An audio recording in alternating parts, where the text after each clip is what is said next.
I'm just going to introduce our excellent speaker today. Her name is Monica Garver. She is the Director of Retirement Plan Services for McKinley Carter Wealth Services. And the title of her presentation today is CEFEX Audit is Your Friend. Embrace the experience. Monica. Thanks, Alex. I appreciate it. So let me get this. So yes, as Alex said, I can see by the overwhelming attendance at the session that everybody loves to talk about auditing, and the auditors never get any respect, but that's all good. So I just want to, the whole point of this session is to, for those of you that aren't familiar with the CEFEX certification and the process, is to really help everybody have a greater understanding as a CEFEX certified firm as to what the process is, and as this slide says, not to be overwhelmed or intimidated by it, but to embrace it as a learning opportunity to strengthen your firm and to also provide a distinction when you're marketing and prospecting. So to get started, let's talk a little bit about who I am. So I was actually the 52nd AIF in the country. I obtained my AIF in October of 2003. So I've been doing this a little bit of time. And because I'm a CPA by background, the firm that I was with wanted me to go on, and I also have the AIFA, so I could, maybe retire and become a CEFEX auditor, right? So, so I have a little bit of experience, talk a little bit about our firm. Our firm is a small company, regional in West Virginia. We have a footprint throughout both West Virginia, Ohio, Pennsylvania, and Maryland. So we currently, so you have a background, we currently have about 64 plans. We service 3,700 plan participants. And as of the close of March, our AUM in those plans was about $258 million. Our firm is close to a $2 billion firm. Now, we are CEFEX certified in 2 areas of our service lines. We're CEFEX certified in our retirement plan service line, and we're CEFEX certified in our not-for-profit service line. Now, I learned something interesting last night, that you could take and embark on CEFEX certification at one time for all your service lines if that's something that you want to do, or you can approach it like we did and sort of take it service line by service line. So that was the approach that we had at McKinley Carter, and we have our eye on creating the CEFEX certification for our wealth management service line next. Our eye is on that target. So that's just a little bit about, the CEFEX process. Let's talk about, again, what are the learning objectives? Learning objectives are 3. Again, I'm going to go through OFIs, which means opportunities for improvements.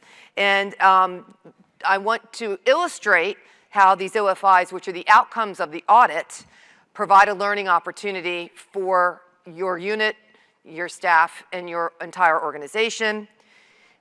Therefore, that leads into the next learning opportunity or agenda item, which talks about how this audit process strengthens your internal processes and procedures.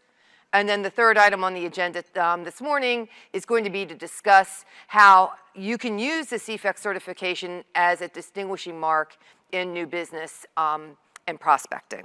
So that's the agenda. So let's get started. So I think we can't really jump into this until you have a general understanding of what CEFEX even means. We can't talk about the audit process until you really even understand or have a global understanding of CEFEX. So how many people in the room are CEFEX certified at this point? Okay, so a couple of you, thank you. So again, before we get into the process, CEFEX itself is based upon an ISO standard. And ISO standards are basically international organization standards for quality. So that is the premise upon which CEFEX is structured and organized.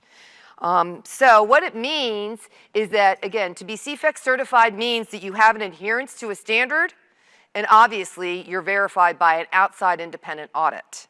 And why it matters is that the CEFEX certified process provides great benefits to you and your organization such as, menus being designed with an eye on Fi360's, scoring qualitative matters, looking at menus that will have, lowest share class, and have, again, good metrics. Making fewer strategic mistakes is an outcome, and as to why this is a benefit. And the other benefit to this, too, is that it really leads, this whole CEFEX process itself not only benefits you as the practitioner, but it really also benefits that end client because it leads to more educated clients, plan sponsors, plan committees. Because you're going to be baking into your interaction and your processes and procedures to be certified and to continue to be certified, therefore creating a more informed plan sponsor. So why? Why the certification is, again, just the continuum. It's, again, an independent demonstration that your organization has voluntarily decided to take and embark on this journey. And the outcome is very clear that through the journey, if you become CEFEX certified, because just because you go through the process doesn't mean you will become CEFEX certified. You have to get recertified on an annual basis. And these are the outcomes, again, that it just clarifies management processes. So now let's jump in. So when you decide or make this decision, the first thing you're going to do is you're going to have an initial review. And through the initial review of the CEFEX process, you are going to actually, provide information to the auditor to determine, will you be a candidate for the actual audit? Again, as I mentioned, there's no guarantee that if you embark on this journey that you will, on the other side, become certified. Most likely you will. But the part of the initial review is to look at the factors currently at your practice. Then once you are accepted into the process, it's rotating. So again, it's an annual audit, but it rotates, meaning 1 year will be a sampling year, will mean that the auditor will come in once you create or you provide to the auditor your list of plans, and they select the plans for specific items that they wish to audit. And then the next year will be a non-sampling year, meaning they will not be going in directly to your files. And so it alternates sampling and non-sampling. Now this is interesting. Remember I told you that our not-for-profit entity decided to join the process.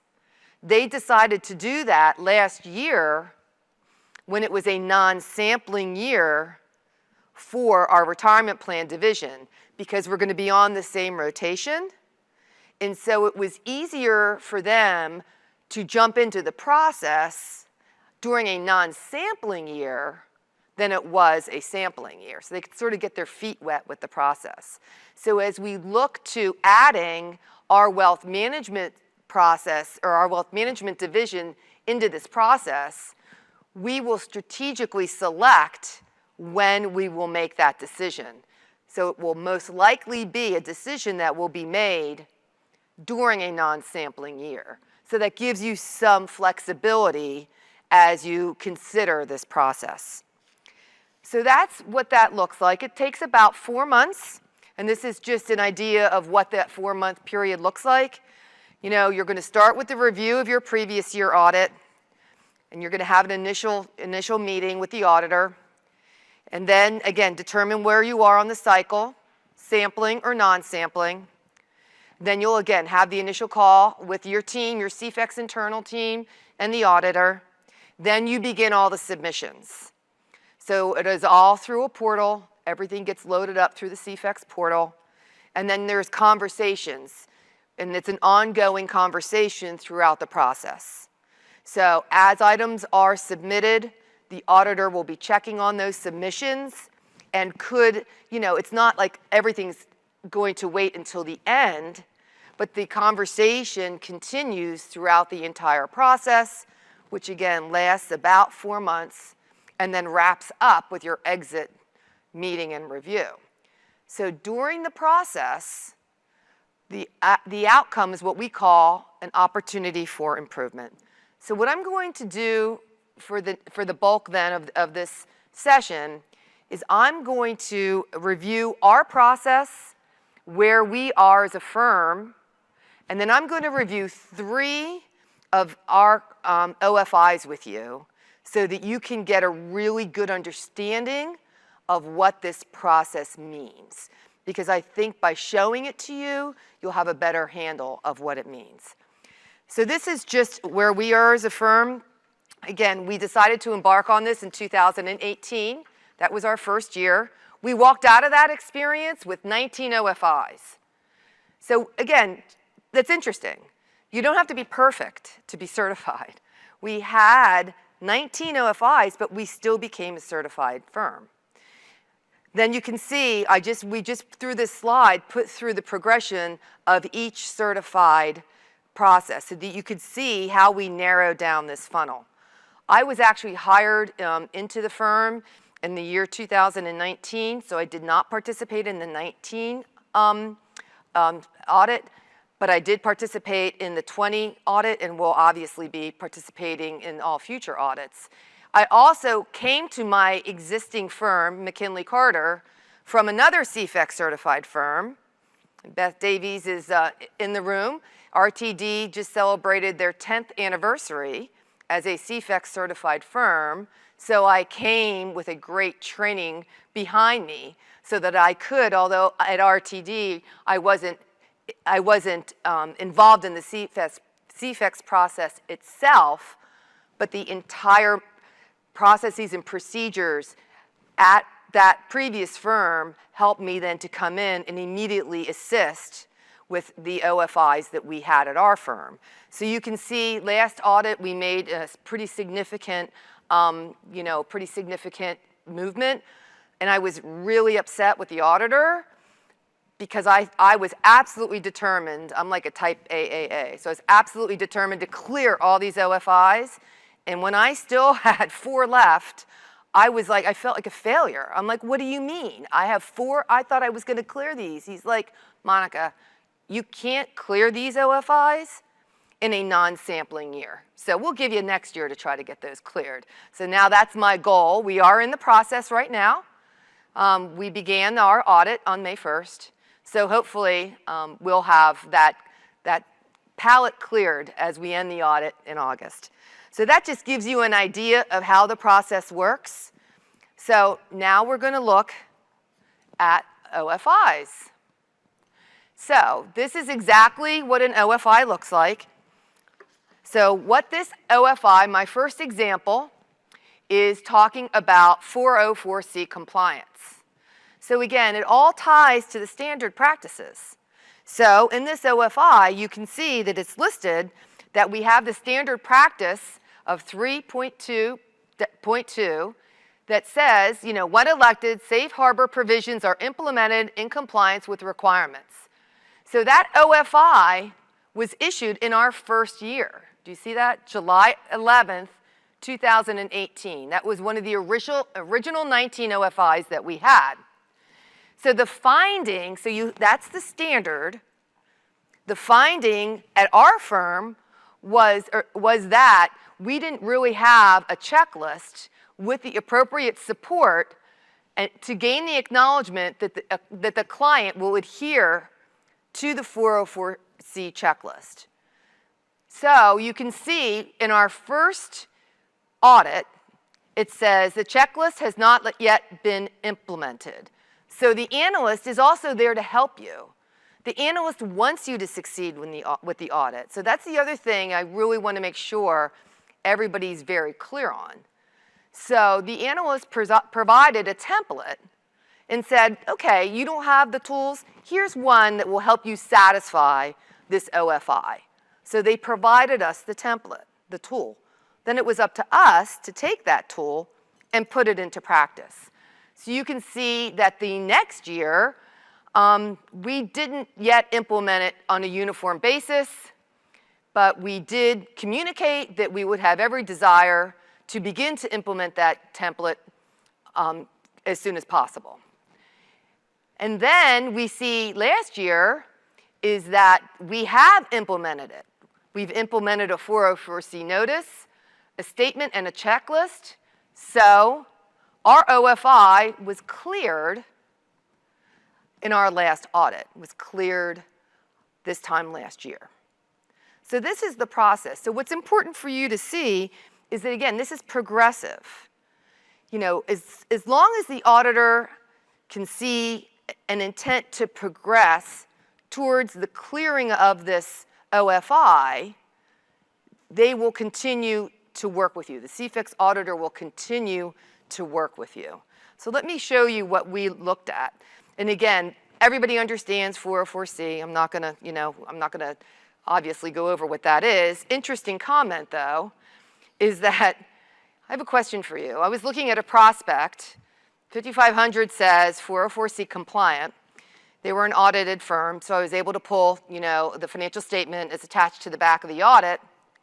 They had a money market and a target date suite of funds. That's it. And I thought, I'm not sure they are 404C compliant. It was I mean, that was just recently that I did that. It was amazing, first of all, that that actually exists in a plan of over 100 lives. So we think, you know, 404C is, you know, sort of old school, but in that instance, you know, I might have a discussion if I have the opportunity to have that plan sponsor pick up the phone and talk about that with them. And then this is what our checklist actually looks like. So what we do, what I'm trying to do is I'm trying to bring you from the audit down to where the rubber meets the road. What does it look like? So in our practice, this is what our checklist looks like.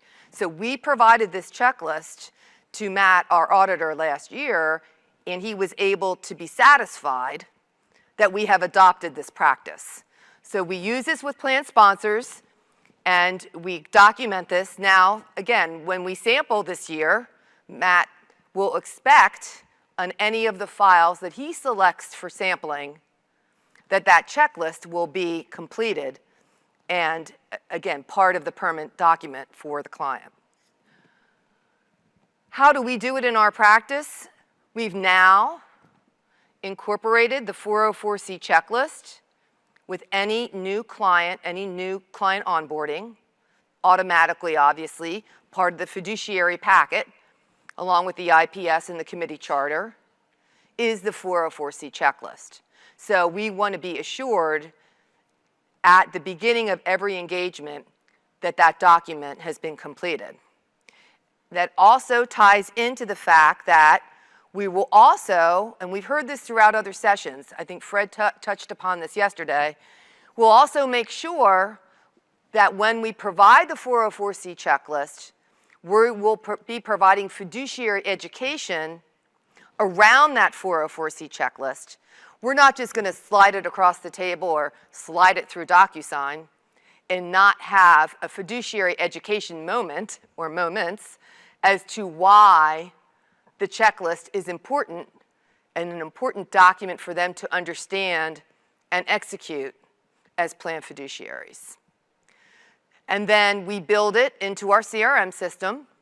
So we've now added a field in our Salesforce to check the completion of the 404C checklist with the date completed. So what this is doing is it's bringing you full circle from the original OFI, you know, to where we acknowledge that we didn't have anything, a good process, to where we were going to put a process, to full implementation within the practice. How did that make us stronger?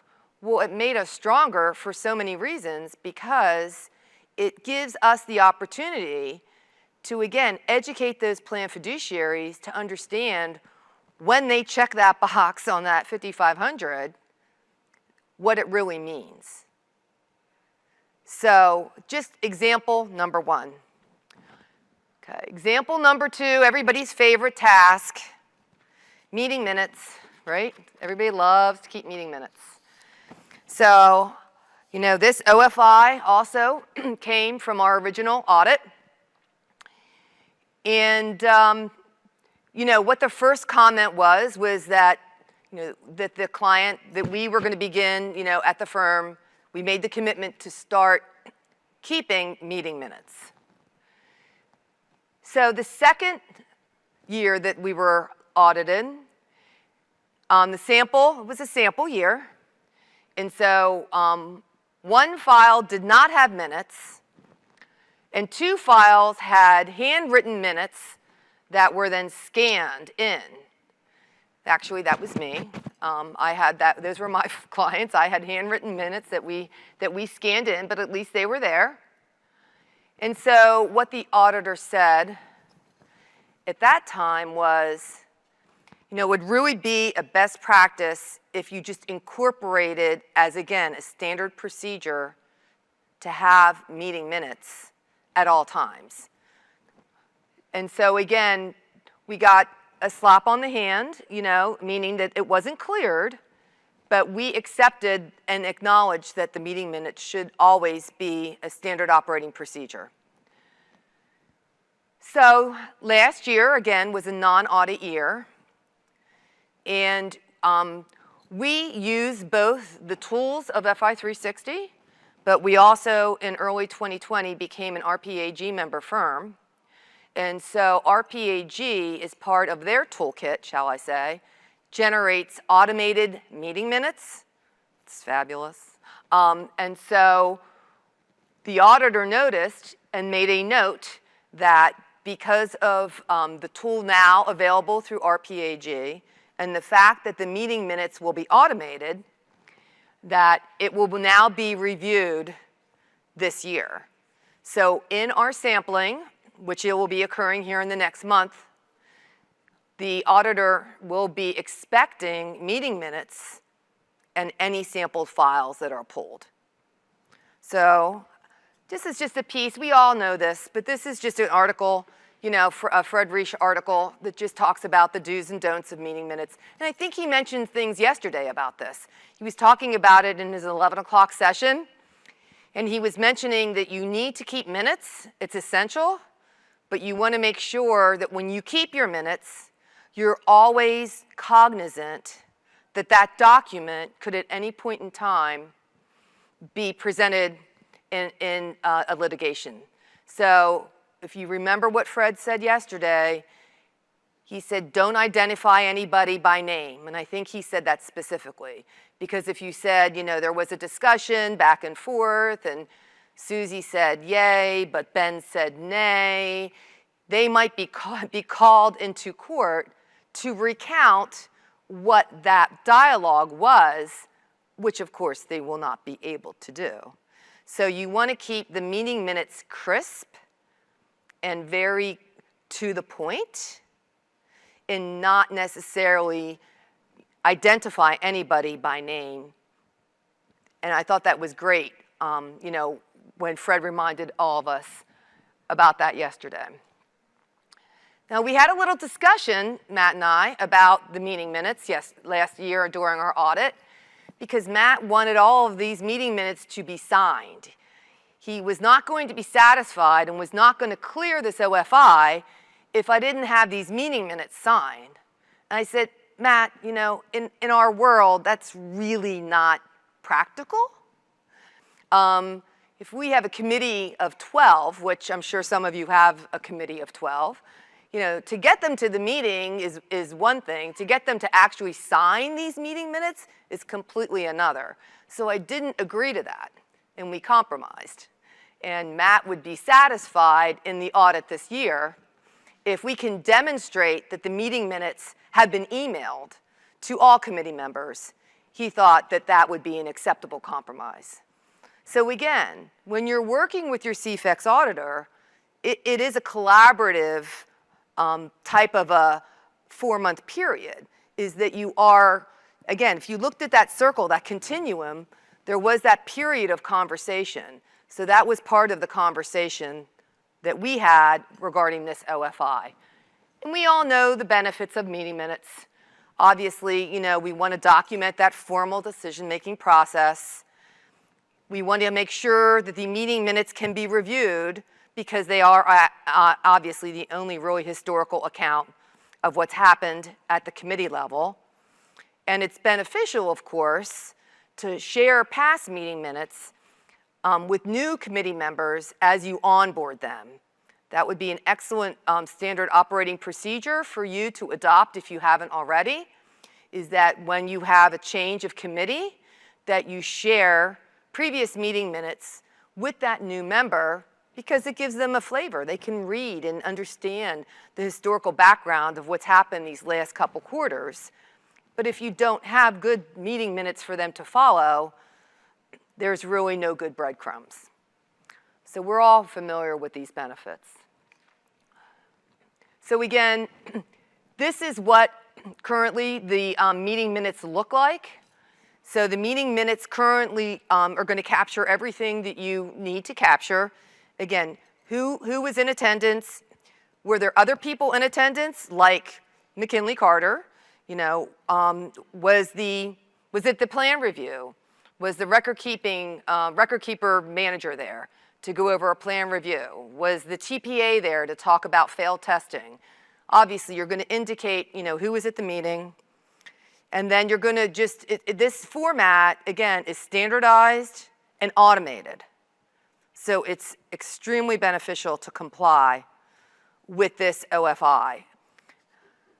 So it goes on, it talks about, basically it takes everything in your quarterly fiduciary report, it automates it and captures it in this format. They talk about the methodology, talk about the scorecard, talk about a fund review. If there's a watch list or any fund replacements, that will obviously have to be captured in all your meeting minutes. Then we also talk about, you know, items to be discussed in subsequent minutes. So not only in this meeting minute format are we addressing what we talked about in this meeting, we're setting the table for the next meeting so that everyone on the committee knows what we will be talking about in addition to the bread and butter investment review. So I think that's also helpful as well. The other thing I love is it talks about what were the fiduciary topics that you discussed. What component of fiduciary education was presented and discussed during this committee meeting. So it's an excellent report to also capture that, which, as we all know, is really an essential item for a good, solid, informed committee. So that's what this template looks like. And because it's automated, it takes about 10 minutes after each meeting to produce. So it can also then be timely distributed to all of your committee members. Does anybody use any other type of a format? Does anybody have a template that they use, I'm assuming, if you're a CEFEX certified firm? Yeah. Because you have to not have a template would make it very difficult to adhere to this standard. Okay. And then again, just, you know, then it gets, again, emailed and put, you know, in the client portal. All right. The third opportunity for improvement that we had was around stable value. Now, this OFI was issued 1 year after the original OFI, or our original audit. That's because the original year, 2018, was a non-sampling year. So in 2019, this OFI presented itself. And it just said, the selection of capital preservation fund is not documented. And again, it always references the practice. So in this OFI, you know, it's practice 3.3.3, due diligence process used to select investment strategies, managers, and investments is documented and consistently applied. You're just like, wait a minute, you know, a money market? But of course, we all know that. It is an investment selection. So the first finding by the analyst, the first note, was again, the advisor has not yet documented the selection. The second note then was that, you know, the selection of a specific stable value fund has been documented and has been uploaded. So we all know Fi360 has the stable value tool that you can use. So it's available as a toolkit member. You just need to use it and you need to document it. Again, this is interesting. You know, if you're having trouble falling asleep one night, there's this great thing that you can turn to, and it's called the Stable Value Organization. How about that one? Yeah, that'll help you. But it's a really great tool. And I actually, before the session, just got on and took a look. So earlier this month, they issued an article at the Stable Value Organization called Inflation Upends Economic Outlook. And again, they're going to always be addressing things from a stable value lens. And so, you know, the author of this article stated, the current volatility of the market emphasizes the importance of stable value as an asset class. And we all know that, given where we are, given where markets are, and given where stable value rates are as well. So I was kidding, but it really is a great resource. And even if you have, say, newer professionals joining your team, and they don't know anything about stable value, this would be a great place to have them get started to learn. Because again, they have a glossary, you know, they have, you know, a newsletter, they have, you know, stable value at a glance. So it's just a great resource on stable value to have in your back pocket. So again, we have, you know, session wouldn't be complete if we didn't talk about litigation. And so again, 2015 case, which we should all be aware of, really where stable value was at the core. And, you know, again, the failure to use a stable value fund as opposed to a money market, you know, would have gained $65 million. And there was no evidence that the fiduciaries considered offering a stable value in place of a money market.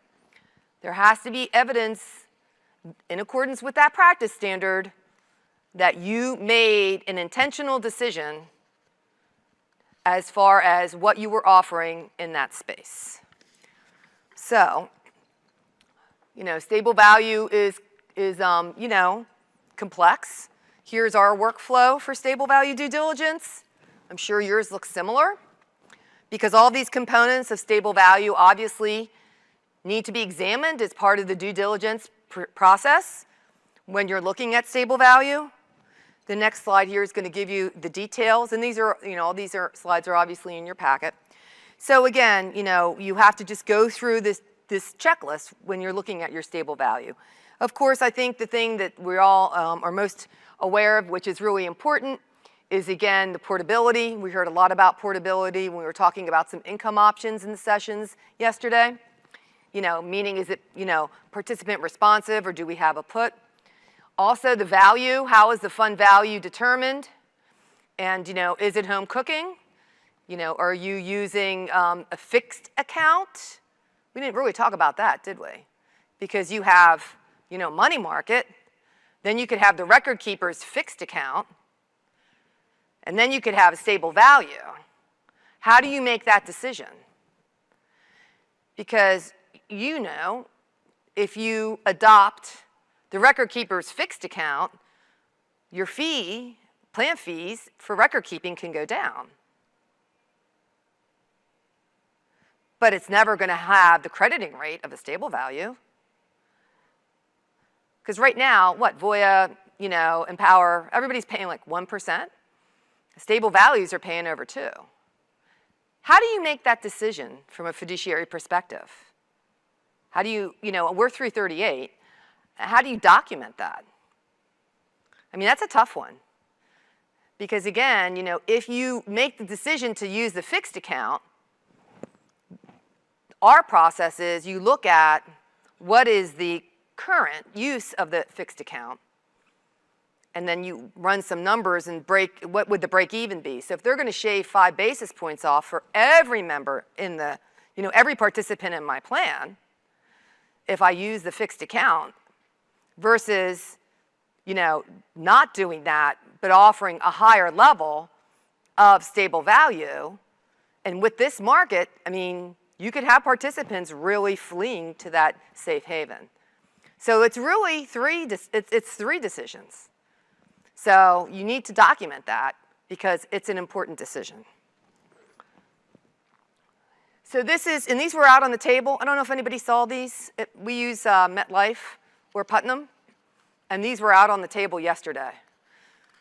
So part of our adherence and the way that we're satisfying this stable value is, again, every quarter we get and collect the stable value fact sheets for the stable value funds that we're using, put it into our fiduciary file, and then annually we run the stable value analyzer so that we can then, when Matt walks in and asks us to prove how we have cleared this opportunity for improvement, we have evidence to show that we have adopted a very strict due diligence process. So, you know, these fact sheets are great as well because I love this MetLife one because I love to see the history of the credit rating. Because this is really great also to use with committees because they really don't understand stable value. So, well, maybe yours do, mine don't. This is a really great way just to show them this fact sheet. And then the stable value analyzer obviously goes into all of the, you know, the underlying components of that stable value fund. So really, opportunities for improvement are really opportunities to learn. You can learn from these. Again, this audit is your friend because it is increasing your adherence to standardization of fiduciary best practices. So we have found it to be increasingly helpful to our practice. So now that we've gone through the work of becoming CEFEX certified, I want to turn the rest of the time into how we use this as a benefit for new business development. Because it is a distinguishing characteristic. There are only, I think, 250 CEFEX certified firms, I think internationally. I'm getting a yes, because I had asked Matt that before. So that's a very small private club. So those of us in this room that belong to the club, we are in an elite class. It's an elite club to belong to, of which all we are very proud of. So this just gives you, this is from one of our standard PowerPoints that we would provide to a prospect. And it just talks about our distinctions. And so we're going to, again, we want to make sure that our prospects and our new, our new business opportunities, our committees, understand really how that's really a big deal to be a CEFEX certified firm and why that's a big deal. And a lot of times what we talk about, and you'll see in some of the slides, is that, as a 338, their duty is to monitor us. And I always say to them, how are you as a committee? You're a committee making, you're out there buying widgets. How are you going to monitor us? That's your fiduciary responsibility. Just because you hire us as a 338, you can't wash your hands. But you can say to them, I'm going to help you because I'm CEFEX certified. So I have a third-party independent audit every year monitoring me. So that goes a long way to satisfy your duty to monitor. So that is huge. That is huge. And right now, our home office is in Wheeling, West Virginia. So we are the only CEFEX certified firm in West Virginia. So we're able to make that distinction at this time. So we tout it, we use it, it's on our cards. I mean, we're proud of it, and all of you who are CEFEX certified are as well. CEFEX has a wonderful marketing portal. They have this great little 3-minute video, which is really great. I love that little vignette of a video as to why CEFEX is important. So in a sales or new business opportunity as well, I will clip that video and I'll send it off so that the people who are making the decision can see that. Then they have all these great brochures. We use this all the time. And it just talks about, the benefits of CEFEX. Okay. And then we talk about what the CEFEX advisor offers in this tool. And again, just how the CEFEX certified advisor benefits the firm. Okay.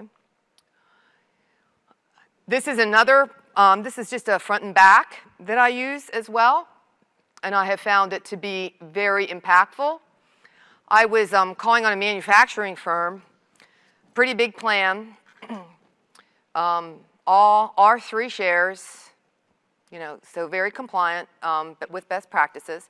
And I noticed on their webpage that they said that they were, you know, ISO compliant.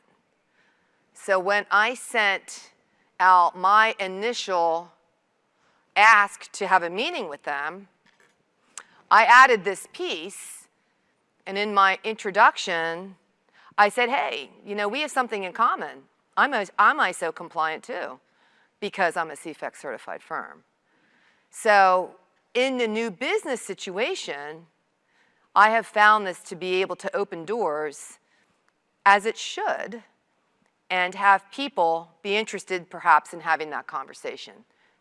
And in finals presentations, it should really be a slam dunk. I said should be, right? Not always is, but it should be. This past December, I was in a finals for, you know, $15 million plan, right in our sweet spot, against a broker with no designations, and myself. And if you, I collect initials like, you know, people collect stamps. So I have all, I'm a CPA, CFP, AIF, AIFA. If you want to get divorced, I'm a CDFA. So, you know, and CEFEX certified firm. So that was the two people in the finals. I mean, there was absolutely no comparison, except I didn't golf with the plan sponsor, so we lost the case, which was horrific for the participants. It was such a disappointment, and it just really shook my, you know, I was very shaken by the fact that that committee didn't embrace and understand their job as a fiduciary. It was just wrong, because we had everything on merit. We should have won that case. So again, just the second part of that brochure.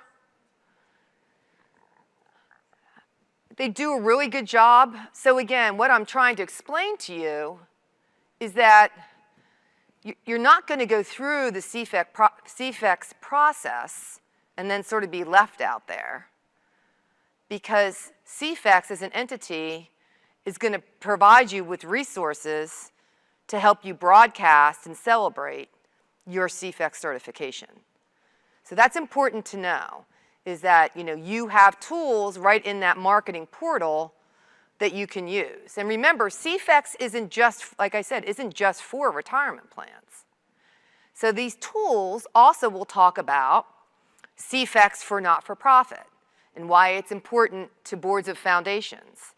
So again, obviously, we're talking and concentrating on, you know, the retirement plan side of this, but the CEFEX certification mark and those in marketing tools that are available go across all service lines. So that's important for you to understand as well. Okay. You know, so again, we are very obviously, you know, familiar with this. We saw this in the last session. So again, the CEFEX audit, you know, is your friend. If you're considering it, I would highly encourage you to investigate and embrace this experience, because, you know, it is so very beneficial for your firm and for your staff, and most importantly, for your plan fiduciaries and the plan participants. So with that, I am concluded. Do we have questions? So what does it cost? I'm not sure. Yeah, I'm not sure. Hold on 1 second. You're going to have to repeat that for the people online.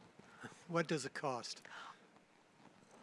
I don't know. We'll let one of the Fi360 folks answer that. Oh, there's my CEFEX auditor.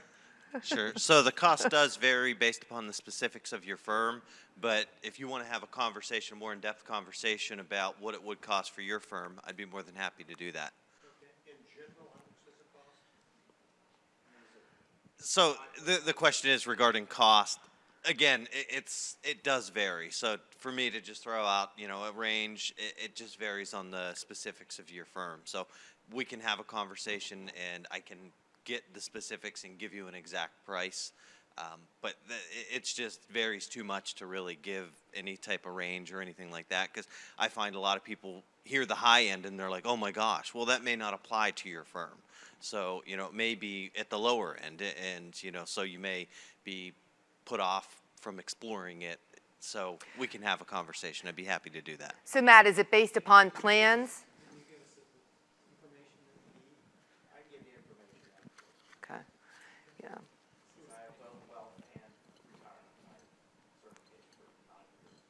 Great. And there are other factors such as designation. So if you have the AIF, we give a discount for that. If you're an Fi360 toolkit user, we also give a discount for that as well. Firm, yeah. Thanks, Matt.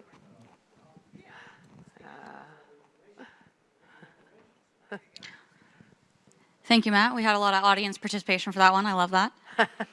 Next question, Monica, is how do I best prepare before I engage a CEFEX auditor to begin the certification process? Ooh, that's great. Good question. That's a really good question. So I guess when you first begin, I would suggest that you have a full understanding of standard practices, and if you're an AIF, you do, and that you actually sample your own plans, do an internal audit, and see what you find in your plans. So that's what we did. So we knew, obviously, it's a sampling year. So in January, in preparation of our sampling year coming up, which started May 1st, we did an internal audit of our client files to determine where we saw some deficiencies. Then we looked back at these OFIs. So for instance, what was one of my OFIs? 404C. So we went through every plan to make sure every plan had the 404C checklist. So that's a different, to get ready for your initial, you just want to make sure you're familiar with the practices. And then subsequent years, particularly in advance of sampling years, you can obviously use previous year's review to help you get prepared. Okay. Thanks, Monica.